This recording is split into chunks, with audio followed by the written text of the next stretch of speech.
Teve uma única vez que eu achei que ia morrer durante minhas viagens. Foi quando eu peguei um ônibus de Salento até Medellín, na Colômbia. Desse em diante eu prometi que nunca mais ia pegar ônibus na Colômbia. Bem, adivinha onde eu tô agora?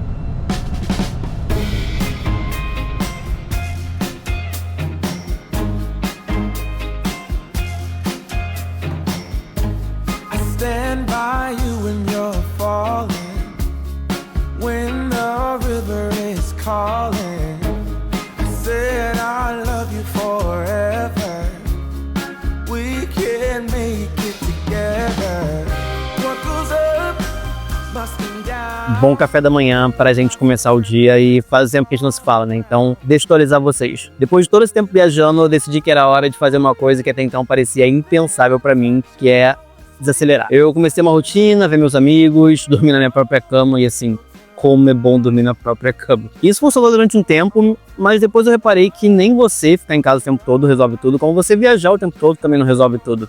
E com tanto conteúdo de viagem, eu me incluo nisso, a gente acaba acreditando que a felicidade está sempre em outro lugar. Então, tentando achar esse ponto de equilíbrio que eu vim parar aqui, no deserto de Tatacoa.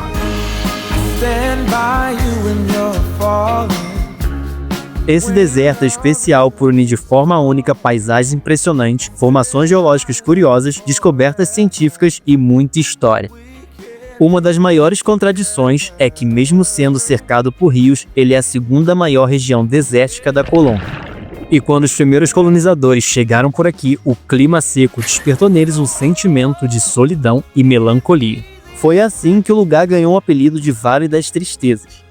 Mas, ironicamente, é justamente essas características que dão a ele um ar quase místico que atrai viajantes do mundo todo. E é nesse cenário surreal que começa mais uma aventura da minha vida.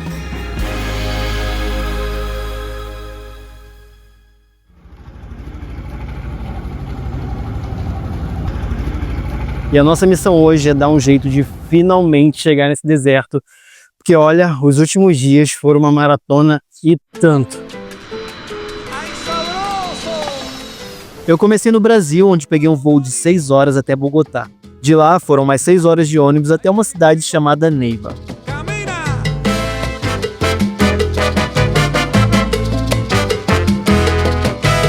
A minha ideia era chegar hoje no deserto, mas o ônibus que era para levar 5 horas acabou levando 7. Você vai aprender a não confiar em horário de ônibus da América Latina. Aí por isso eu peguei um hotel aqui de beira de estrada barato para poder dormir e amanhã seguir viagem.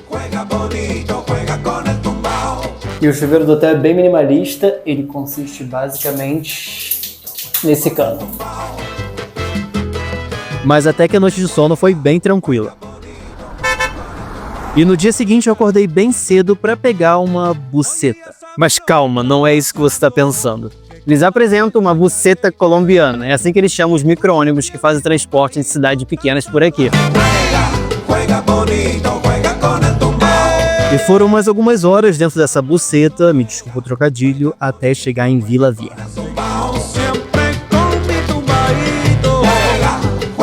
No caminho tivemos alguns contrapontos, como um trator atolado e a ciguana que se recusava a atravessar na faixa de pedestre.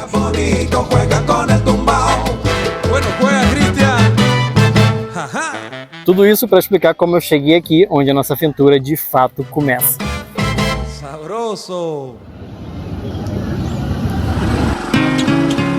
Vila Vieja é um povoado com pouco menos de 8.000 habitantes e provavelmente o dobro desse número de cachorros. Ele fica no departamento de Huila. A Colômbia é dividida em 32 departamentos, e por sua geografia diversa, a mudança de um para outro pode ser brutal. E Huila na língua nativa quer dizer alaranjado, em referência às cores predominantes dessa região, o que já nos dá uma pista do que está por vir.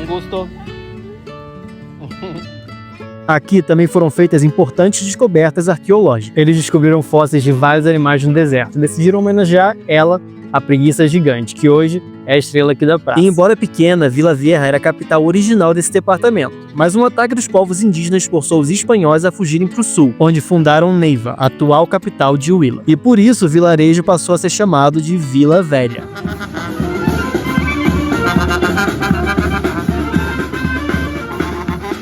Assim que cheguei na cidade, eu fui surpreendido por uma celebração, onde as crianças desfilavam em carros alegóricos jogando doces. Graças. Pelo que entendi por aqui, é a festa de São Juan e São Pedro, um tipo de festa junina à moda colombiana. E olha, rendeu, hein? A forma de chegar no deserto é usando tuk-tuk. Esses carrinhos de 3 rodas que funcionam como fosse um Uber aqui pela região. E é aí que começa o maior desafio de todo viajante: não ser passado para trás. Assim que eu cheguei na cidade, a moça da hospedagem me ofereceu o passeio pelo deserto por 180, só que ela falou que estava promocional por 150. Aí eu resolvi até a praça para poder ver mais ou menos quanto era o preço. Lá me ofereceram 120. E aí, voltando para cá, para poder avisar para eles, eu encontrei outro rapaz e resolvi jogar baixo. Falei, olha, me ofereceram por 100. Ele, tudo bem, eu faço por 90. E aí eu voltei aqui e eles toparam fazer por 90, mas assim, a gente nunca vai saber qual é o preço real desses passeios. Mas vamos nessa. Hasta luego! Tchau!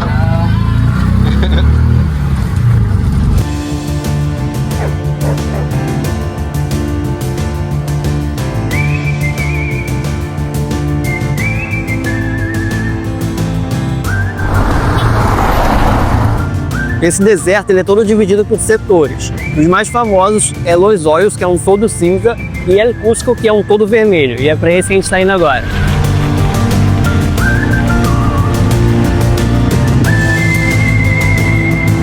Ali um cabeça de frade. Cara, que doido, no meio da grama. El Cusco fica a apenas 4 km de Vila Vieja. E a primeira coisa que chama a atenção por essa área do deserto são os cactos em formatos de candelabro, que crescem por todos os lados. E é nesse setor que fica o ponto mais impressionante de todo o Tatacoa, Los Laberintos.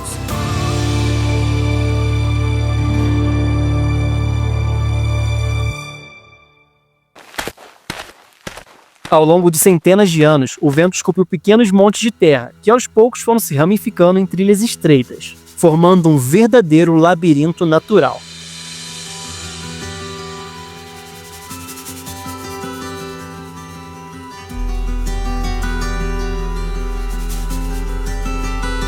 E ele é vermelho porque a terra aqui é rica em dióxido de ferro, que oxida, então é literalmente como se a terra estivesse enferrujando.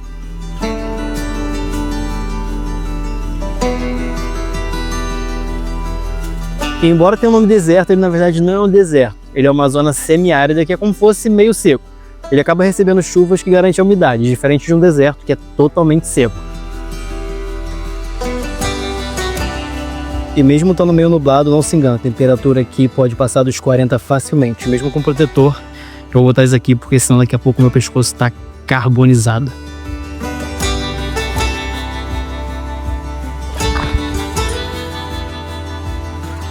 E pode não parecer, mas no passado aqui foi uma floresta tropical, o que deixou o solo repleto de fósseis de animais e plantas pré-históricas, como aquela anta gigante que nós vimos na cidade. E parece que os mosquitos daqui também são pré-históricos, porque eu tô todo picado e olha o tamanho dessas ferroadas.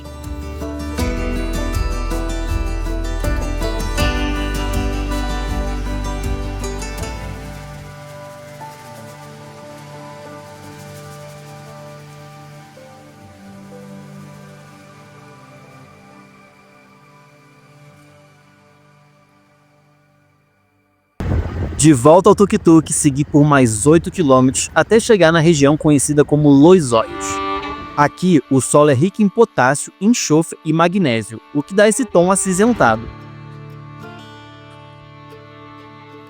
Dizem que essa pedra parece um polegar, mas o meu não serve não, hein? Ele nasceu meio que fora do padrão.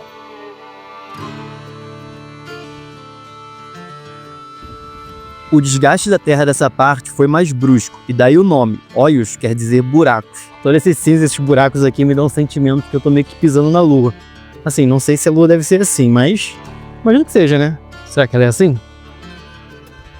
A principal atração aqui é o Vale dos Fantasmas, que desperta a imaginação das pessoas com suas formas que lembram o clássico fantasma em formato de lençol flutuante. Esses aqui seriam meio que os fantasmas, assim, de face daqui, ó. Parece muito um fantasma, né? Também lembra um pouco troncos de árvore. Mas o que chamou minha atenção aqui mesmo foi El Oasis.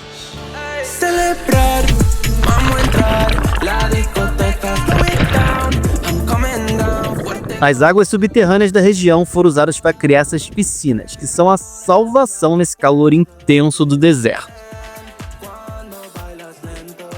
E por algum motivo eu acabei virando estacionamento de gatos por aqui. E quer saber? Até que foi bem terapêutico.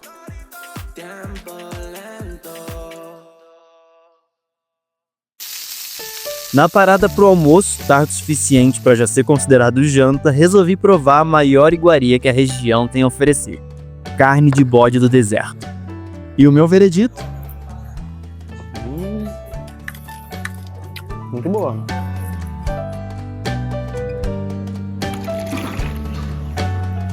Essa daqui é uma das bebidas mais populares da Colômbia e uma das minhas preferidas também, que se chama água de panela. Mas de panela não tem nada, na verdade é uma limonada com rapadura, que é que eles chamam de panela, e é uma delícia.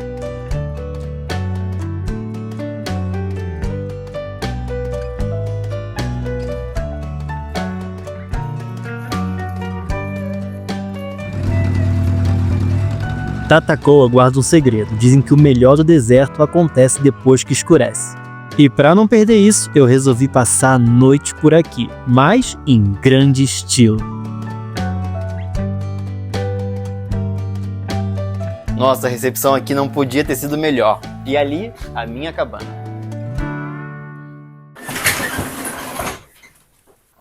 Uau! Essa é a cama. Aqui a gente tem a parte do banheiro. E olha que interessante, tanto o chuveiro quanto o vaso ficam do lado de fora, a céu aberto. Eu também comprei essa outra iguaria aqui da região para poder provar, doce de cacto.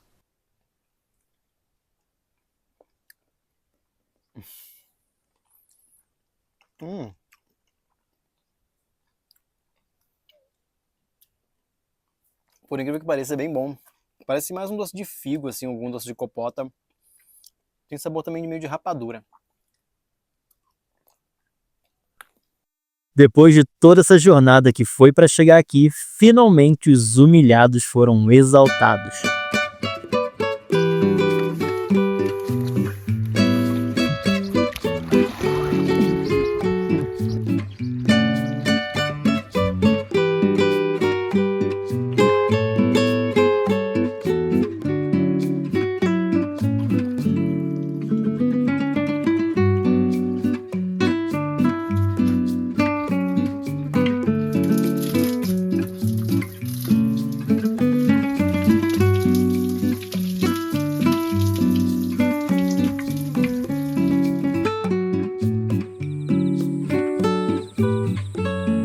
Quase hora de dormir, recebi a visita desse amiguinho aqui. Na verdade, eu acho que eu que tô invadindo a casa dele, né? Vai lá, voa, voa. O deserto de Tatacoa é conhecido por ter o céu mais limpo da Colômbia. Inclusive, aqui funciona um centro de estudos astronômicos. Pela proximidade com a linha do Equador, ter um clima seco, pouca poluição luminosa e leve altitude, ele é um dos melhores lugares do país e até da América do Sul para observar as estrelas.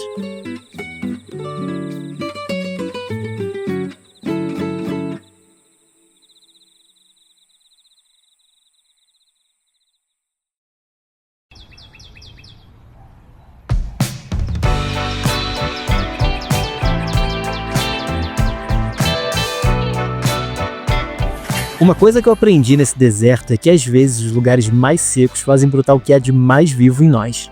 E agora que eu voltei para a estrada, eu percebi que quando estamos bem por dentro, a paz vai junto. Seja um deserto na Colômbia ou no sofá da sua casa.